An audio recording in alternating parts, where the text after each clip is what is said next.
Agrā sestdienas rītā Kolkasragā aktīvas bija ne tikai zivis, bet arī putnu bari.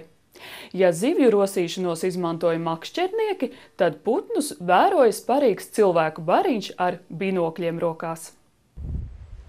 Ornitologu prāt tik skaista un pateicīga diena putnu vērošanai nav bijusi jau sen, jo saule spīdēja, nokrišņu nebija un putnu bari tāpēc debesīs virs horizonta bija redzami itin bieži. Kur lido tumšās pīles, melnspārna kāja, atkal bariņš ar tumšajām pīlēm.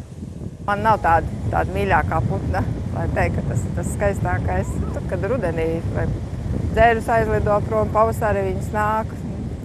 Tādas vienmēr tās skaņas patīk, kad zosis laižās. Jau 17. reizi pēc kārtas Latvijā oktobra 1. sestdienā un svētdienā dabas draugi brauc vērot putnus. Izrādās, ka tos šajās dienās vēroja ne tikai visā Latvijā, bet arī Eiropā.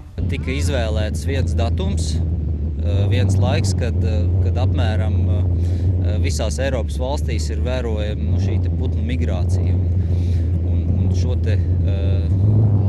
vērošanas dienu ideja un mērķis ir pievērst maksimāli daudz cilvēku uzmanības putniem.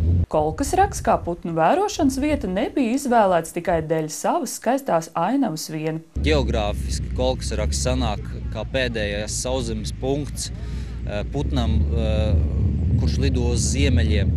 Un jebkurš putns izvairās no atklāta ūdens vai piemēram, tuksneša, jo tur nav iespēja vajadzības gadījumā nolaisties, atpūsties. Šajā dienā putni tika ne tikai vienkārši vēroti.